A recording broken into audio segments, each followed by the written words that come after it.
हर खबर पर होगी आपकी पकड़।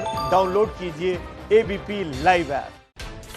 स्वागत है आपका एबीपी न्यूज पर। आज किसानों और सरकार के बीच पांचवें दौर की बातचीत होनी है, लेकिन इस बातचीत से पहले ही किसान नेताओं ने साफ शब्दों में अपनी शर्त रख दी है। साथ ही भारत बंद की तारीख का ऐलान भी कर दिया है। भारत सरकार किसानों के हितों के प्रति पूरी तरह प्रतिबद्ध है। आप कानून रद्द कर रहे हो कि नहीं कर रहे हो, सिर्फ कोई डिस्कशन नहीं हो। आज सरकार हमारी और परीक्षा लेने चाहती है।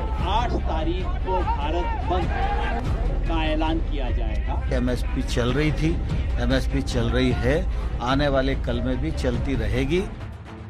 देश के अन्नदाताओं ने 10 दिन से देश की राजधानी की सीमाओं को सील कर रखा है। केंद्र के नए कृषि कानूनों के खिलाफ आंदोलन कर रहे इन किसानों को मनाने के लिए सरकार हर कोशिश कर रही है। अब तक 4 बार किसान नेताओं से सरकार बात कर चुकी है।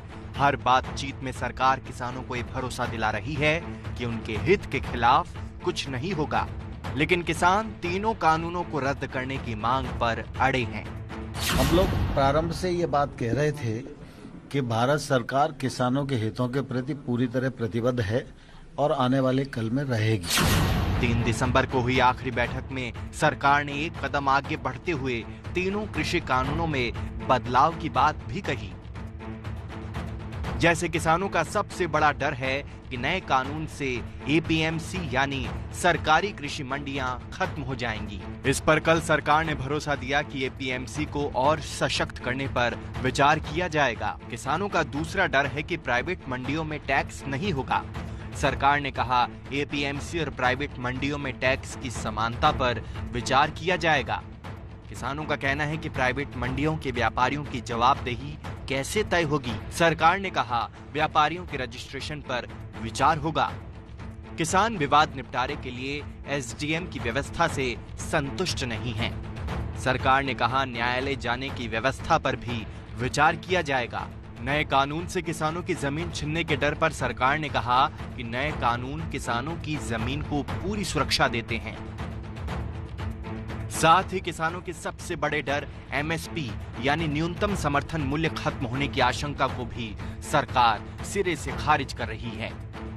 एमएसपी के मामले में लोग शंका की दृष्टि से देखते हैं, लेकिन मैं फिर यह कहना चाहता हूं कि एमएसपी चल रही थी, एमएसपी चल रही है, आने वाले कल में भी चलती रहेगी। इसकी आश्वस्ति भी हम किसान भाइयों को दिलाएंगे। सरकार अब आज होने वाली बातचीत को लेकर सकारात्मक है, लेकिन किसान अपनी उसी बात पर कायम है जिसको लेकर किसानों ने ये आंदोलन शुरू किया था। कल जो मीटिंग होगी उसमें बिल्कुल जो डिस्कशन डिबेट है इन लॉज पर, जो क्लॉज वाइज क्रिटिक की बात थी वो कल ओवर हो चुकी है। अब 2 टुक बात होंगी। कल यही पूछा जाएगा कि आप कानून रद्द कर रहे हो कि नहीं कर रहे हो। सिर्फ कोई डिस्कशन नहीं होगी, सिर्फ इसी बात पर बात होगी। सरकार के साथ 5वें दौर की बातचीत से पहले ही किसानों के ये तेवर इस बात का संकेत हैं कि आंदोलन अभी जारी रहेगा। किसानों ने इस आंदोलन की रूपरेखा भी सामने रख दी है। कल का जो पहले से प्रस्तावित है, मोदी सरकार का पुतला दहन का कार्यक्रम पूरे देश में किया जाएगा। और जो नया कार्यक्रम लिया गया है वो ये है कि 8 तारीख को भारत बंद का ऐलान किया जाएगा। कर्नाटक में, बेंगलोर में असेंबली के सामने 1 हफ्ता लगातार धरना होगा। बंगाल में आज काल परसों लगातार चल रहा है और काल पूरा बंगाल में रास्ता रोको होगा। बिहार में ये आंदोलन होगा, असम में ये आंदोलन होगा। सरकार नहीं मानती है तो क्या होगा? युद्ध होगा, तंगाए जंग होगा और क्या होगा। किसानों के इस बड़े ऐलान के बाद पुलिस और सुरक्षा बलों ने अपनी तैयारियां भी शुरू कर दी हैं।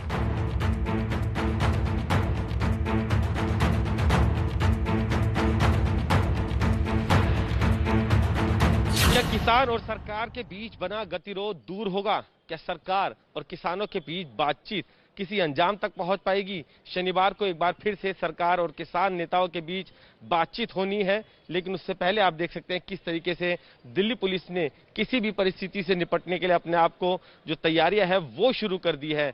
सबसे आगे अगर आप देखेंगे तो पहले एक बैरिकेड लगाई थी, वहीं पर किसानों को रोका गया था, लेकिन जिस तरीके से 4 राउंड की बातचीत फेल हो चुकी है, उसके बाद कहीं ना कहीं कि जो आने वाली परिस्थिति है उसको भांपते हुए दिल्ली पुलिस ने ये तैयारियां कर ली है।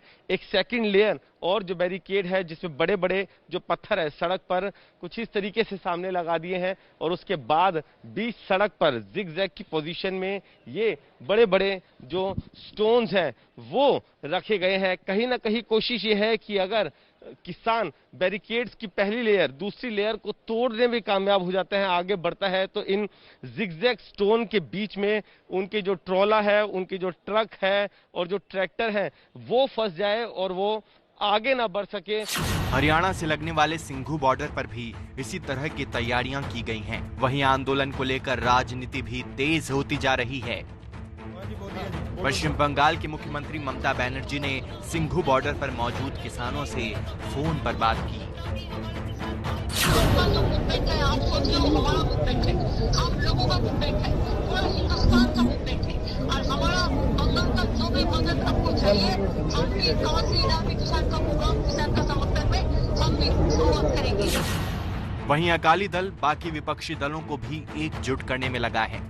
बस अब उम्मीद ही की जा सकती है कि जब आज बातचीत के टेबल पर किसान और सरकार बैठेंगे तब दोनों थोड़ा थोड़ा आगे बढ़कर बीच का कोई रास्ता निकालेंगे और इस विवाद का कोई समाधान निकलेगा।